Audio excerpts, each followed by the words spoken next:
KaraokeBooks. A Tale of Two Cities. Written by Charles Dickens. Audiobook. Chapter 23. One night. Never did the sun go down with a brighter glory on the quiet corner in Soho than one memorable evening when the doctor and his daughter sat under the plane tree together.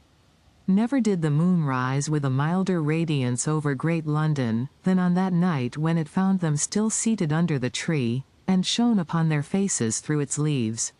Lucy was to be married tomorrow.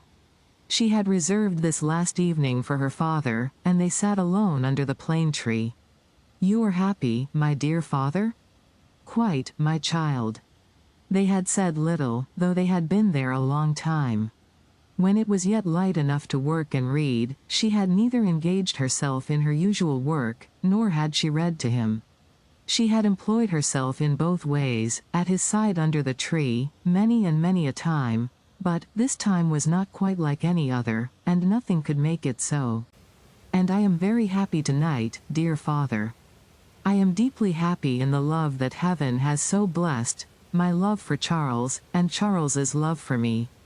But if my life were not to be still consecrated to you, or if my marriage were so arranged as that it would part us, even by the length of a few of these streets, I should be more unhappy and self-reproachful now than I can tell you.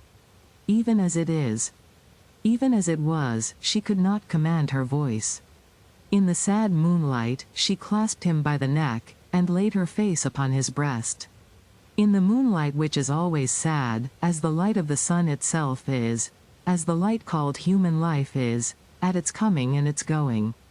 "Dearest dear, can you tell me, this last time, that you feel quite sure, no new affections of mine, and no new duties of mine, will ever interpose between us?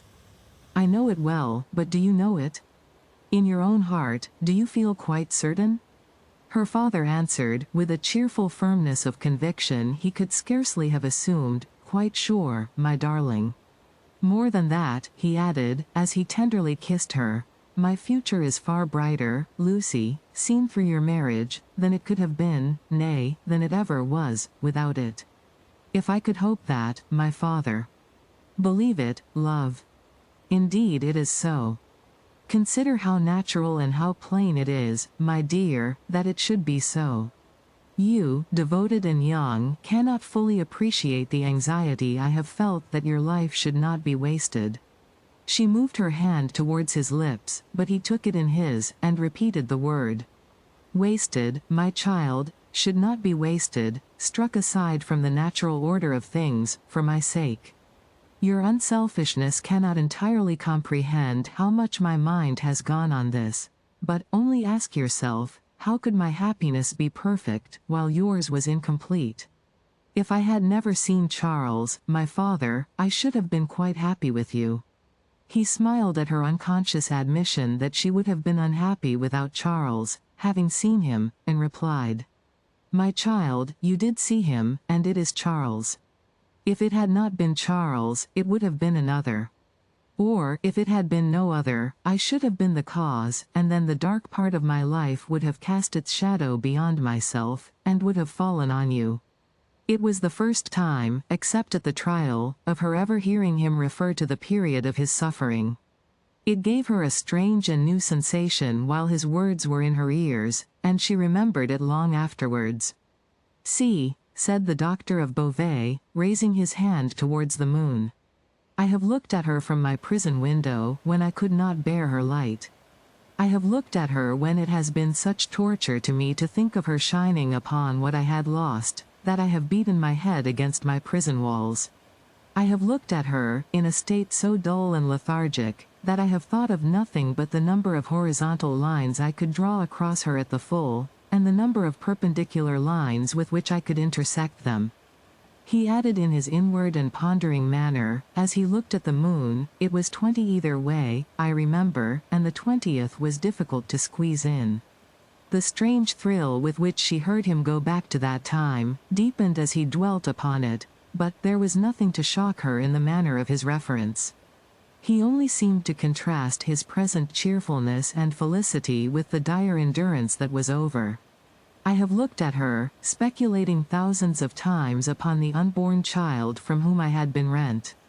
Whether it was alive. Whether it had been born alive, or the poor mother's shock had killed it. Whether it was a son who would some day avenge his father. There was a time in my imprisonment when my desire for vengeance was unbearable. Whether it was a son who would never know his father's story, who might even live to weigh the possibility of his father's having disappeared of his own will and act. Whether it was a daughter who would grow to be a woman. She drew closer to him, and kissed his cheek and his hand. I have pictured my daughter, to myself, as perfectly forgetful of me, rather, altogether ignorant of me, and unconscious of me. I have cast up the years of her age year after year. I have seen her married to a man who knew nothing of my fate. I have altogether perished from the remembrance of the living, and in the next generation my place was a blank. My father. Even to hear that you had such thoughts of a daughter who never existed, strikes to my heart as if I had been that child. You, Lucy? It is out of the consolation and restoration you have brought to me, that these remembrances arise, and pass between us and the moon on this last night. What did I say just now? She knew nothing of you. She cared nothing for you. So. But on other moonlight nights, when the sadness and the silence have touched me in a different way, have affected me with something as like a sorrowful sense of peace, as any emotion that had pain for its foundations could, I have imagined her as coming to me in my cell, and leading me out into the freedom beyond the fortress. I have seen her image in the moonlight often, as I now see you, except that I never held her in my arms. It stood between the little grated window and the door. But you understand that that was not the child I am speaking of? The figure was not, the image, the fancy? No. That was another thing. It stood before my disturbed sense of sight, but it never moved. The phantom that my mind pursued was another and more real child. Of her outward appearance I know no more than that she was like her mother. The other had that likeness too, as you have, but was not the same. Can you follow me, Lucy? Hardly, I think? I doubt you must have been a solitary prisoner to understand these perplexed distinctions.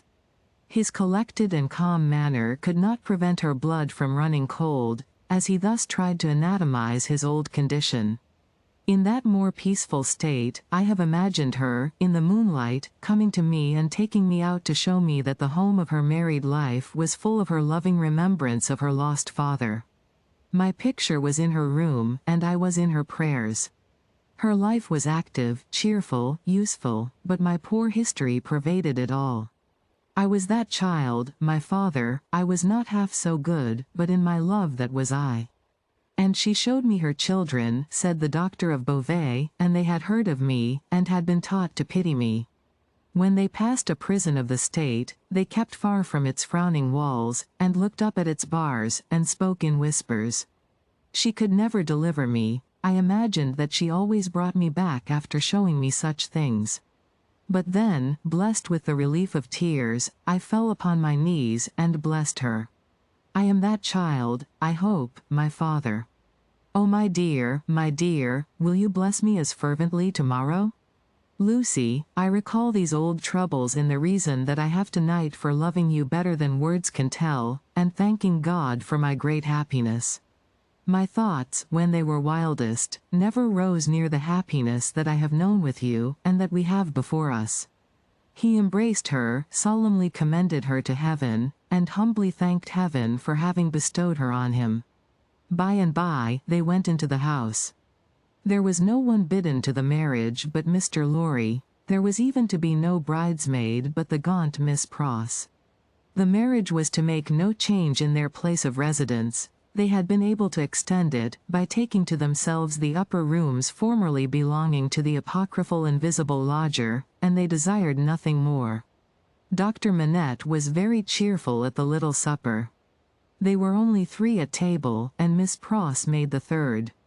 He regretted that Charles was not there, was more than half disposed to object to the loving little plot that kept him away, and drank to him affectionately. So, the time came for him to bid Lucy good night, and they separated. But, in the stillness of the 3rd hour of the morning, Lucy came downstairs again, and stole into his room, not free from unshaped fears, beforehand. All things, however, were in their places. All was quiet, and he lay asleep, his white hair picturesque on the untroubled pillow, and his hands lying quiet on the coverlet. She put her needless candle in the shadow at a distance, crept up to his bed, and put her lips to his, then leaned over him, and looked at him. Into his handsome face the bitter waters of captivity had worn, but he covered up their tracks with a determination so strong, that he held the mastery of them even in his sleep. A more remarkable face in its quiet, resolute, and guarded struggle with an unseen assailant was not to be beheld in all the wide dominions of sleep that night. She timidly laid her hand on his dear breast, and put up a prayer that she might ever be as true to him as her love aspired to be, and as his sorrows deserved. Then she withdrew her hand, and kissed his lips once more, and went away. So, the sunrise came, and the shadows of the leaves of the plane tree moved upon his face, as softly as her lips had moved in praying for him. If you liked what you heard, please subscribe to the channel.